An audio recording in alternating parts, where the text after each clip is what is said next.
Okay, before I get started, for the benefit of the rest of the panel, I tried to get out of doing this. And I serve on the committee that put this together. They all ganged up on me.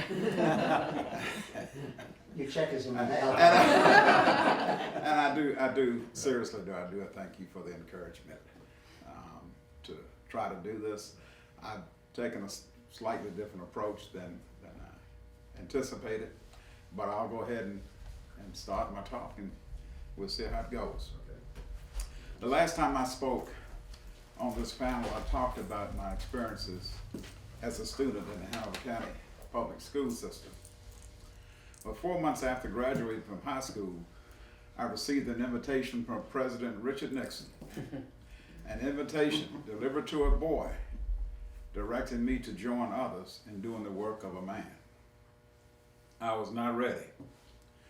3 months later, on my last day of civilian life, I drove alone on the back roads of Hanover County. I chose solitude so that I could hide my fear and hide my tears. I was a boy facing the reality of stepping into manhood. The very next day, I was not ready. 8 months later, after completing basic training, I stood proud as a private first class in the United States Army. No more fear, no more tears. Another 8 weeks passed as I completed advanced infantry training. I was now a Specialist 4, ready to serve my country as a light weapons infantry soldier. I landed in Cam Ranh Bay, South Vietnam on July 21st, 1970.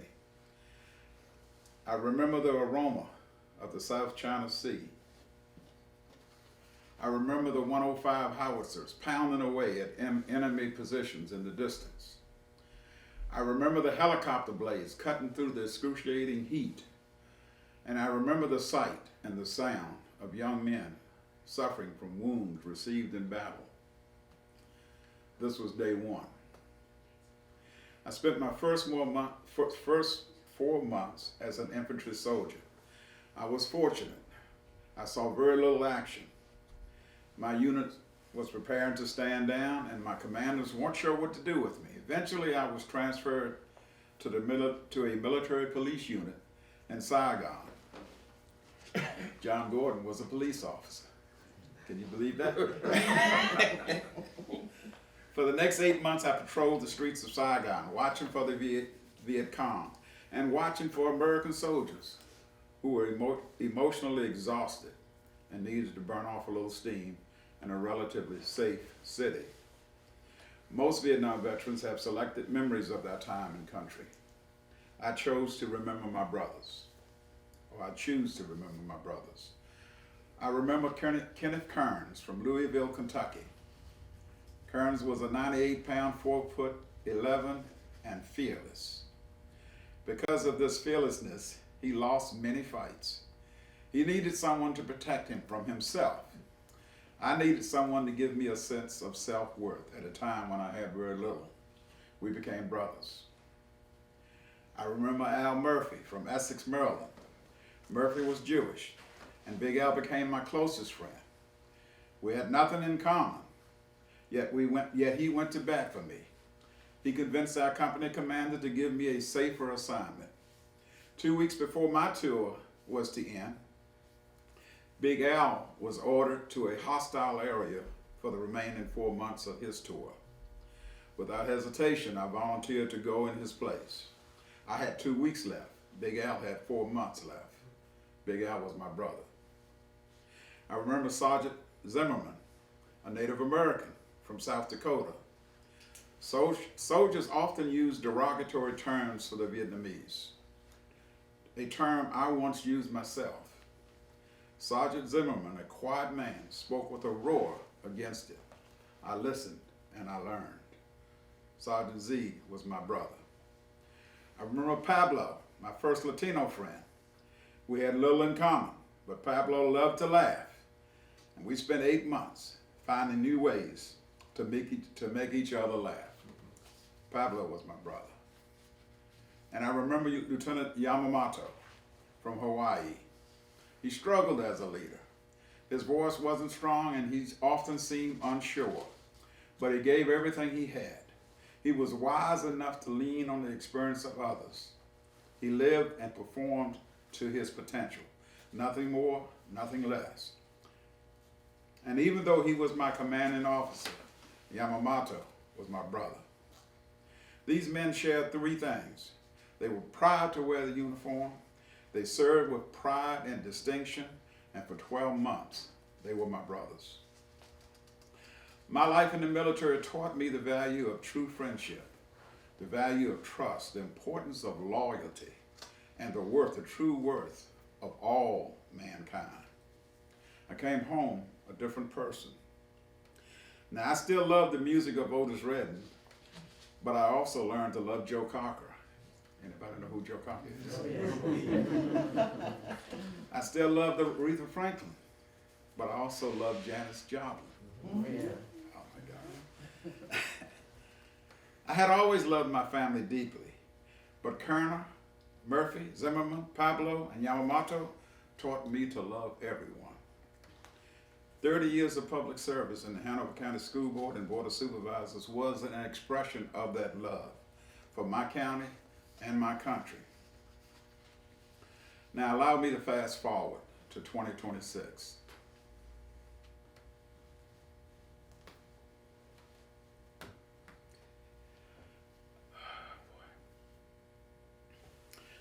The pride I once felt for my military service and for my country is now tempered by bickering and backbiting I see on the news every day. Was I willing to give my life, or even worse, take a life for this? Are we now a failed nation? Are there two different definitions of right and wrong? How did we get here? I was fortunate enough not to bring home the emotional scars many Vietnam veterans still carry. But I am hurting. It pains me, and it pains all veterans to see where we are today. We proudly served you. Today we ask that you serve yourselves and turn this thing around. Make America, America again. Woo! John, that was awesome! John, that was awesome. 7 minutes and 13 seconds. My name is Ann Payne, and I served as a first lieutenant in the Army Nurse Corps from 1969 to 1977. I was raised in Bristol, Virginia, down in the southwest part of the state. I knew I wanted to be a nurse from the time I was a little girl. When it came time for me to go to nursing school, at that time there was only 2 colleges in the state that offered a bachelor's degree in nursing, MCV and UVA. I chose to go to MCV. So I came to Richmond, and during my sophomore year in college, an Army recruiter came and gave a presentation to our class about the Army Student Nurse Program. At the time, I know they still have it, I'm not sure how it is functional today, but at that time, if you served, they would pay for your last 2 years of college, then you would serve on active duty for the Army for 3 years. So after some thought and discussion with my parents, I decided to do that. I'd like to say that it was because I had a deep sense of patriotism, but at that time that wasn't the reason I did it. I had 5 siblings who were all going to college, and I wanted to help my parents pay a little bit of the tuition. So the last 2 years of college, I was considered a PFC, private first class, in the reserves. So those 2 years counted as time as service. When I graduated, I was commissioned as a first lieutenant. I went to Fort Sam Houston in San Antonio, Texas for 6 weeks of basic training. I don't remember a lot of specifics about those 6 weeks, except that it's really hot in San Antonio in August and September. The first 5 weeks were basic classroom instruction. I do remember the last week of basic training was in the field. And at that time, we learned how to set up a mobile Army surgical hospital, how to operate in one, how to care for the types of wounds we may see in the field, and those types of things. It was very eye-opening. One particular incident I do remember about that last week of basic training was they gave us a compass and they divided us in teams of 3 and took us out to this wooded area. And we were supposed to find our way back to base camp using that compass. Well, we were 3 21-year-old nurses. We didn't know what we were doing with that compass. It wasn't long before we heard a Jeep coming by, and it was a couple of GIs, and they offered to give us a ride. So we took them up on it. We got in that Jeep. We had them let us out before we got to base camp. So our instructors were very happy with us because we made it back so quickly. I guess I'm ashamed to say we never did really tell them how we got back. So after basic training, we all got our orders, and my orders were to go to Fort Lee, Virginia, Kenner Army Hospital. I think there was 2 nurses in my basic training class that got orders to go to Vietnam. At that point, the Vietnam War was kind of winding down. But one instance that I remember being self-conscious about being in the military at that time was when I flew back from San Antonio to Virginia after basic training. We were encouraged to wear our uniforms when we were out in public. And also at that time, you got a really good discount on airplane tickets if you were in uniform. So I was in uniform, and I remember walking through an airport, and I got the feeling they were staring at me, and they were. And they would get quiet as I walked by, and I actually saw a couple of people pointing at me. And it made me very, very self-conscious. And in my mind, I think it was because I was a female in uniform, and at that time, there weren't that many females in uniform. But that was really the one main time that I was self-conscious about being in the military at that time. I served on active duty for 3 years at Kenner Army Hospital. I made some good friends. I learned a lot. At that time, just some incidents, the patients, if they were ambulatory, most of them were men, a lot of them were young men. If they were able to get up and around, they were expected to get up, go get their sheets, change their beds, help their neighbors that weren't ambulatory change their beds. They were expected to go get the water pitchers for the whole floor, change the water pitchers, help their fellow patients if they needed help eating their meals or anything like that. So the other patients, if they were ambulatory at all or able to help, were expected to get up and help the nurses do some of those things. I served with and met a lot of patients who I consider heroes, who served in Vietnam, who had experiences in Vietnam that were things that a lot of them didn't want to talk about. And the doctors and nurses that I worked with that served over there, their experiences and their education was amazing. I am proud to have served in the service, and I would recommend the service to any person, any young person that needs a career opportunity that maybe is not sure of what they want to do with their lives. I think the military is a wonderful option for them. Okay. How long was There was that? one further question that was 5 minutes and 43 seconds. That's all? That's 5 all. minutes? I feel like I was talking for like 30 minutes. That's good, though. Maybe Just just I have think more room there. That's good. Reactions when you came Gives back? you extra time. Did you face anything when you came back? Actually, I didn't. And maybe it was there, I just ignored it. And it could have been- I was just so happy to be back. And, it was like being reintroduced to the world because I saw it differently. I expanded my friendship pool. I talked about I love music, always have loved music. And I was limited in terms of what music I was listening to. And, Vietnam gave me an opportunity to to hear other music, other styles of music, and jazz jobs, and Joe Cocker in particular. Joe Cocker got me through Vietnam. I'll make a long story real short. When I went to Saigon, we had a little library, and I went in there, and that's where you had reel-to-reel tapes. You can listen to music, and I asked the guy. I said, I'm looking for some soul music, some rhythm and blues. And he said, well, we don't have any of that quite yet, but we have this guy from England that sings soul music. And he gave me a reel, and for the next 8 hours, I listened to Joe Cocker. And for the next 8 months, I listened to Joe Cocker. So Joe Cocker's music got me through Vietnam. Excellent.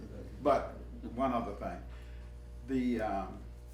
again, not very little reaction that I acknowledged when I got back. But again, fast forward 25, 30 years, and I wear my cap. I wear my Vietnam cap because I'm still proud of my service. And I have so many young people come to me and said, thank you for your service. And it's not just going through the motion. I mean, they reach out their hand and thank you for your service. And that just feels so damn good.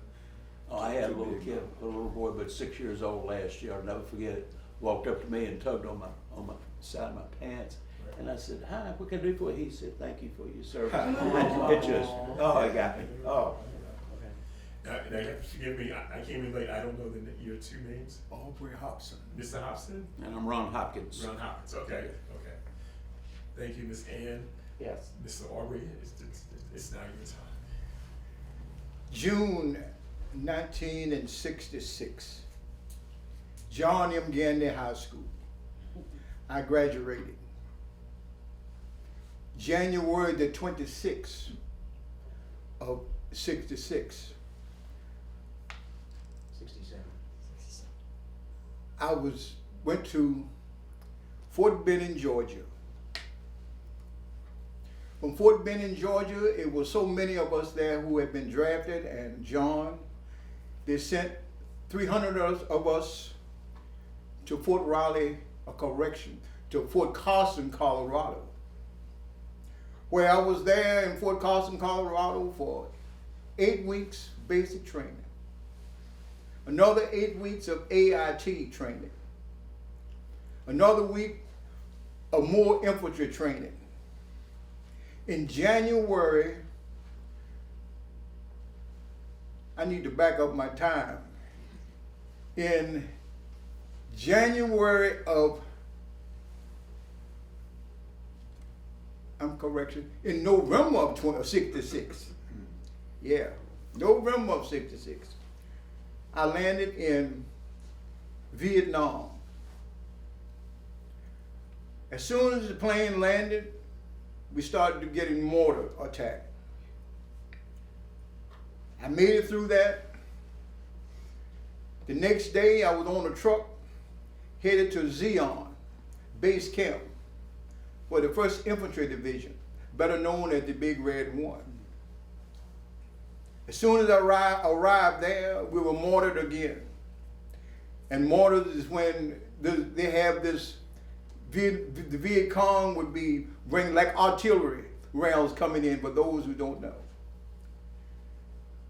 For the next 3 days, I had some jungle training. 2 days later, I was transported out to my company, which was in a cemetery. At that time, I met 3 guys. James Gale, Thomas, and Cherry. We became close friends because they took care of me. They got me back here safely. The next day, we went on an ambush patrol. That evening, that night, or that early that morning, around 3 o'clock, we were attacked. The guy who was on the hole with me, he was shot through both legs. sergeant asked me, holler, Hobson, you okay? I said, yeah. Cross can't move. We dragged Cross out. At that time, a sergeant got up to see what the situation was, and he was killed. That was just the first 3 days of in country. We moved from to another position by helicopter. When we landed, it was a hot LZ. In other words, we went in where they were shooting at us. I had a radio. I was the radio RTO. When I jumped out of the helicopter into this rice paddy, I sunk down and I couldn't move, and bullets were just all around me. I dropped the radio off and ran to the wall. Got up on behind this bank. The lieutenant hollered, Hobson, where's the radio? I said, out there in the water, sir. He said, go get the radio. I said, sir, if you want the radio, you go get it yourself. Bullets were all around us. That was just 4 days into country. Now I have another year to go.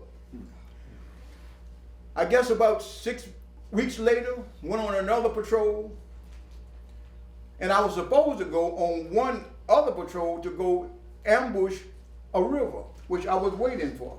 Because we were going to blow sampans out of me. Again, I'm talking stuff that you all don't understand. But anyway, the sergeant hollered, Hobson, go with this patrol.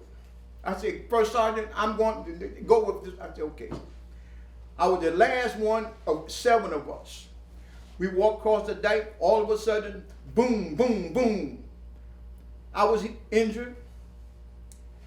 6 of us were injured, 2 killed. Sergeant hollered, Hobson, can you move? I said, yes, I can, Sergeant. He said, come up to the dock. I went up to our medic. He was barely breathing. And as we were going on the patrol, the medic told me, he said, Hobson, you know what? See, when the chopper come back in the morning to bring us chow, I'm getting on him because I got 4 days left in country. He died in my arms. His name is on the granite wall in D.C. That was just 6 months into the country.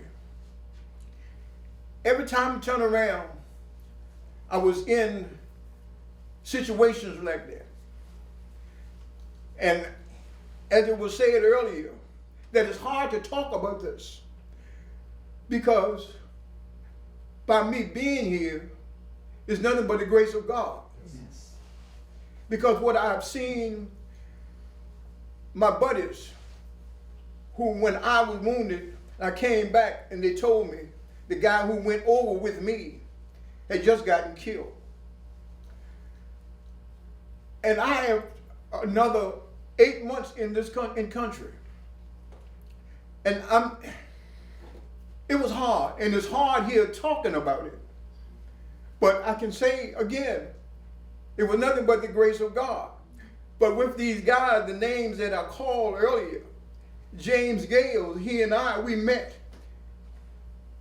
like 2 years ago in Kentucky. He lived in Indiana. We met in Kentucky. He came and and about last year, a lieutenant who was wounded, and one of the times that we got in a situation, we met at the wall in D.C.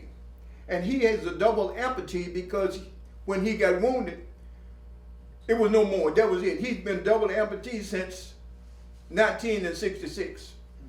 We met at the wall, and it was just a joyful meeting because we were still here. But just saying these things about what happened there in Vietnam, and now I've come back, and all I hear is the military, if you were captured, you went this, if you did this, you went that. This is what I hear, and I served the country for 27 years. I did 27 years. I love the military. And as it was said before, I learned a lot. I love people. Make no difference as to who they are. I love people. But now in our, all I see is nothing but hate. And that's bothers me. It's not what we need as a country.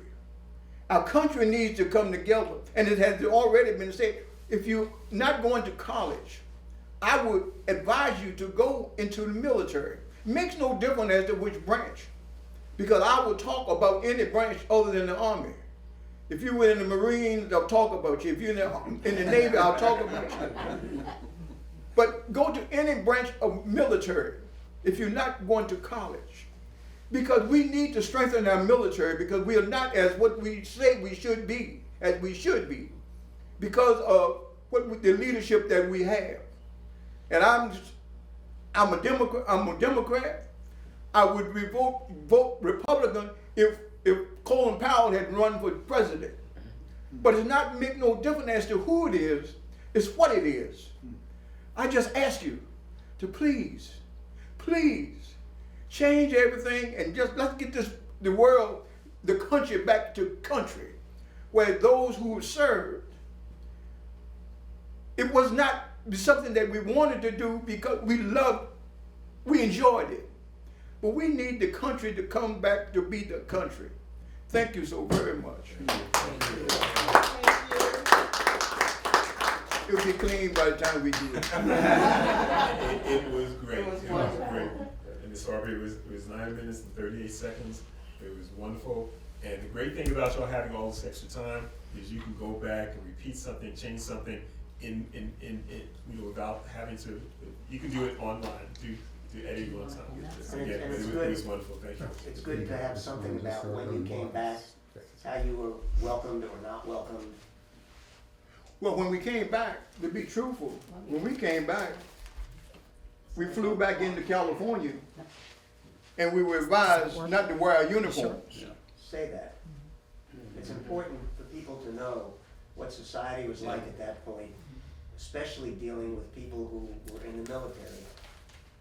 And you had some other things that you had mentioned before, just about what people say to you, how they look at you. Yeah, that's part of mine. I remember people spitting on, you came back and you were called a baby killer. Yeah, and when I came back from Desert Storm, when the plane landed, people out there screaming and hollering, and I couldn't get off the plane because it was so different. It was a Say big that. difference when Say we came back. Yes. And then when we came back from Vietnam, it was just do not wear your uniforms out of the gate. You need to say that. If you do, you get spit at, you get, Well, but that's Yes, sir. important. We're Yes, talking sir. about how society was at the time. yes, No. yes. Thank you, Mr. Harvey, and Mr. Ron. Okay. Public speaking isn't my thing, but I'll give us a shot. My father landed on D-Day in World War II on Omaha Beach. He fought all the way across Europe. My father-in-law was on the Guadalcanal and Iwo Jima. I had another uncle who served in Burma, was mentally horribly scarred. I have a brother that spent 6 years in the National Guard, another brother who pulled 30 in active duty and is retired, bless his heart. My ties to the military there's a lot of it. I grew up in Elmont, went to Elmont School when it was a four-grade school, four-room schoolhouse. Went to Henry Clay and then to Patrick Henry. I graduated Patrick Henry in 1966. 66 was the first, coincidentally, was the first year that any blacks had attended Patrick Henry High School and graduated with me. Wonderful girl. I went to Virginia Tech, where I was in the Corps of Cadets. I spent 2.5 years in Blacksburg, loved it. Came to Richmond to make some money, and was dating Condi Palmore, who was my high school sweetheart, who was born and raised in the town of Ashland. Her father was on the draft board. I was called to the old Southern States building over here. There's a door on the side facing to the east. That's where you walked in and you went up the steps to talk to 5 or 6 elderly gentlemen who were very severe, and I wanted to know how in the world, what excuse I would have about staying out of the Army. I said, I got no excuse. You got me. Edith Thrower was the secretary of the draft board, and a lovely lady. I'd see her for years and years and years after, as long as she lived, and she would hold my hand, my cheek to both hands, say, I feel so bad, I feel so responsible for so many of you guys. She, tears in her eyes, so would I. Bless her heart. I became engaged to get married to be married on the 23rd of August of 1969. Laid out my clothes and getting dressed for the wedding. Checked my mail. There was a letter from Selective Service, and it said, greetings, you're drafted. Report for active duty in 2 weeks. I didn't tell my wife until we had gotten back from our honeymoon. Condi was vehemently opposed to the war, had actively demonstrated against it. I did not share her feelings about that. She said, well, it's simply not acceptable. And I said, well, not much we can do about this. Went to the recruiting office and told them our situation, and the guy said, boy, have I got a deal for you. We've got a delayed entry program. You can stay out for 90 days, during which time you do what you want, and you'll get a guaranteed MOS or school and training.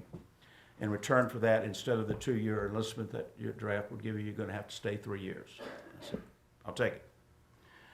And I signed up to be a clerk, which my wife insisted that I do that.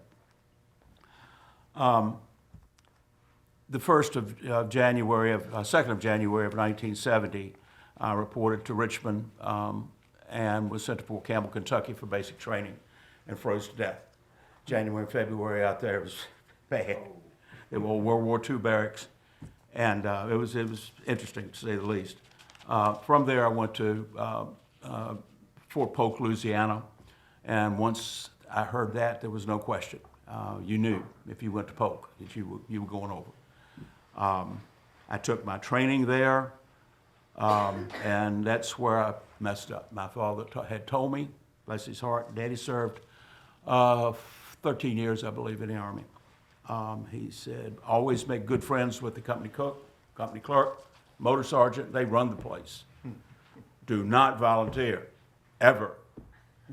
So during my training at Polk, singled out me and a few other guys and said, look, you guys have tested very well on scores. You're in good physical condition. We have a 3-week school that we would like you to go through. It'll look good on your 201 file, which is your record, and you'll stand to make rank quicker. It'll mean you'll be able to send more money home. And I forgot what my father told me, and I said, sure. And it was platoon leadership class, and at the end of that, I was fully qualified with infantry training, such much as you can get in 3 weeks, and that went dead into my 201 file. I came home, of course, with orders to go to Vietnam. Came home and stayed a couple of weeks, and that was meaningful. I've often wondered about what my father thought, having been through the war, what he must have thought about his son going. It's upsetting to me. I went to Fort Lewis, Washington, and from there we left and flew to Vietnam. I landed in Cam Ranh Bay at midnight in the middle of a rocket attack. It seems to be a common experience.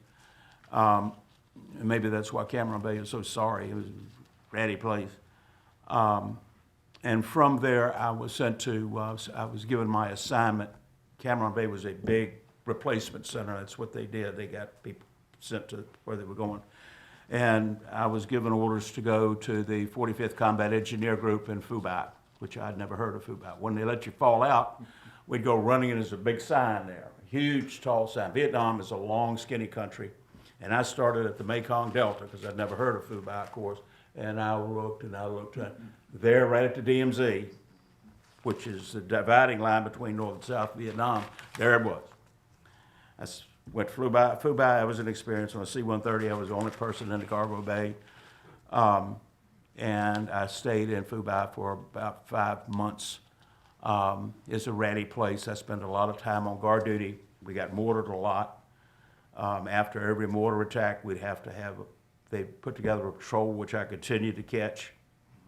We'd have to, and it was the same old thing you see in the World War II movies, going through a river, hold your rifle over your hand, water up to your neck, and we'd have to patrol around trying to find where the mortars had set up, or where they were, what they were doing.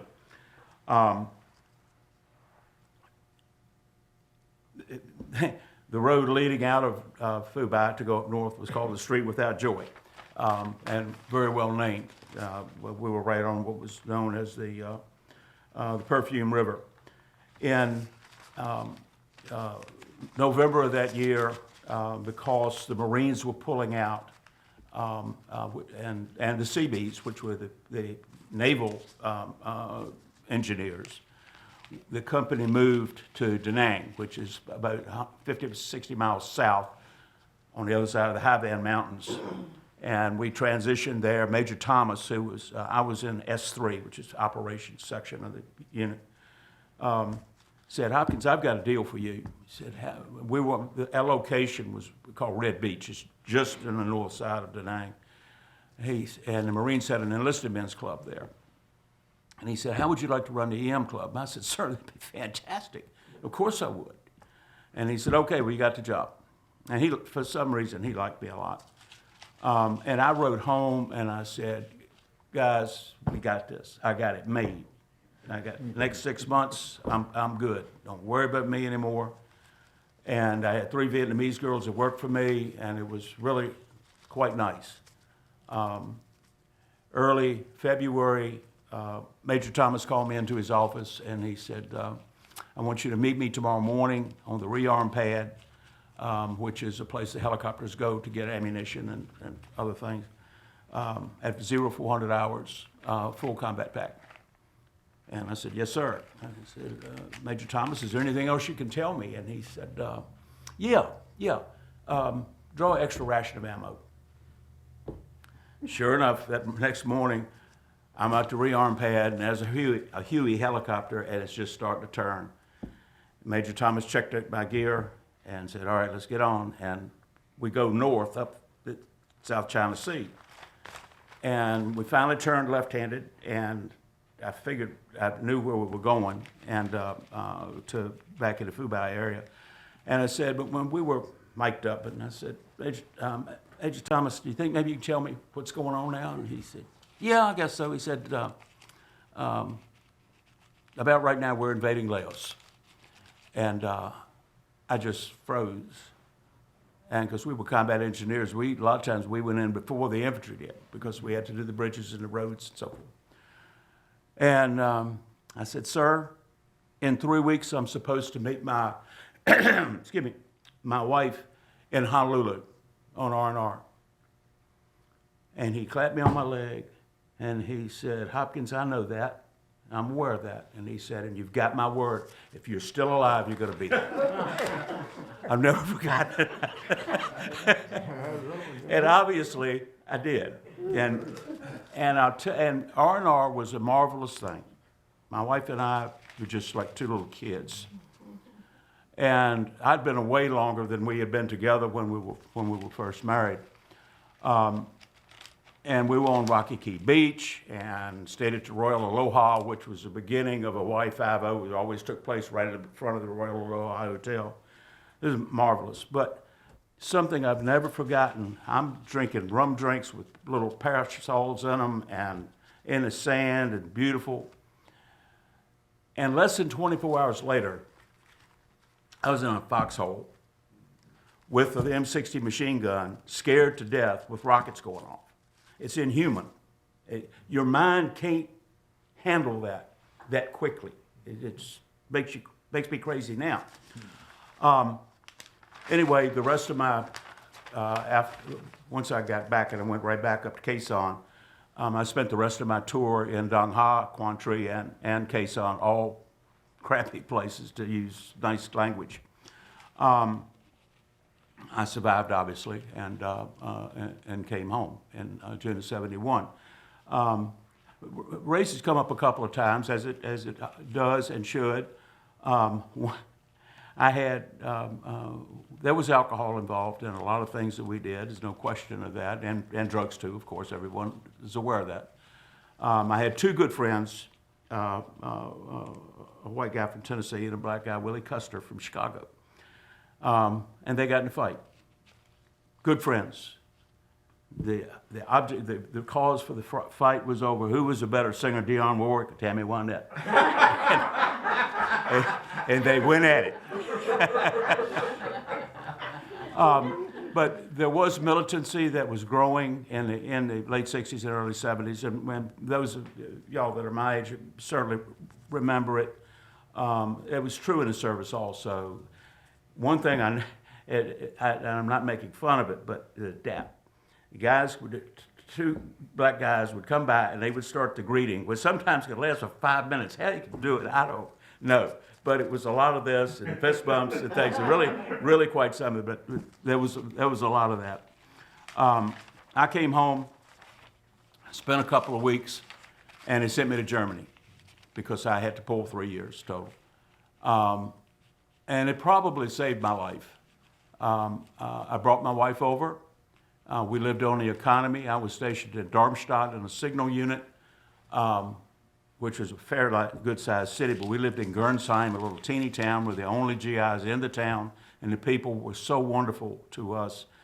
I can't explain. And I became kind of a human being again, and I love German beer. But we lived over there for a year and a half, made some wonderful friends again in the military, and then came home. And I took my discharge, and I was done.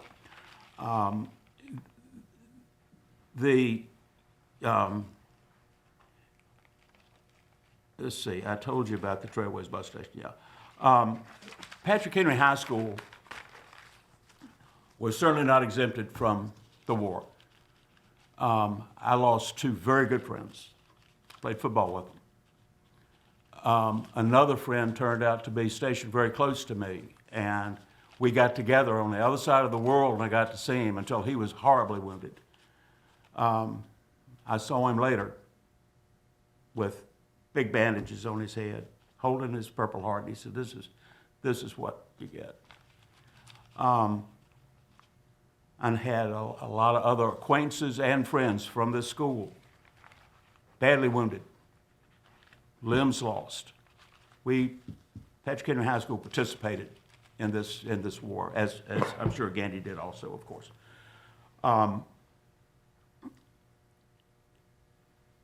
58,479. That's a huge number. That's how many men we lost over there. Some women, but 58,000 American troops were killed in Vietnam.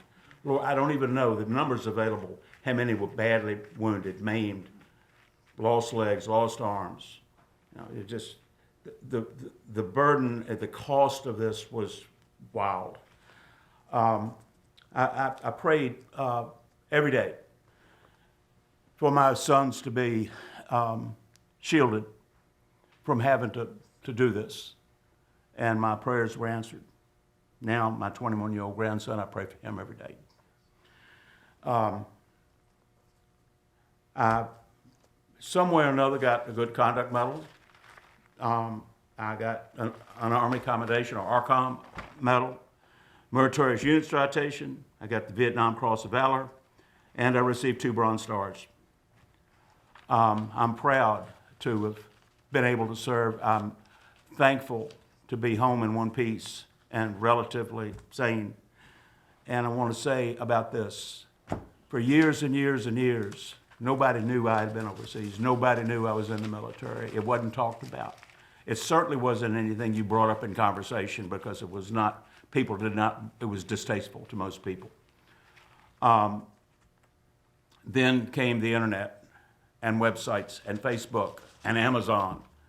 And we started to come out of the woodwork, and I started to wear, I'm on my 4th hat now. And I wear it, I'm proud, but I wear it not because I'm proud, not because I'm showing off. I wear this so that I can run into my brothers that served with me. It happens all the time. And it's always, when were you there? Where were you? And it's always wonderful. It means the world to me. And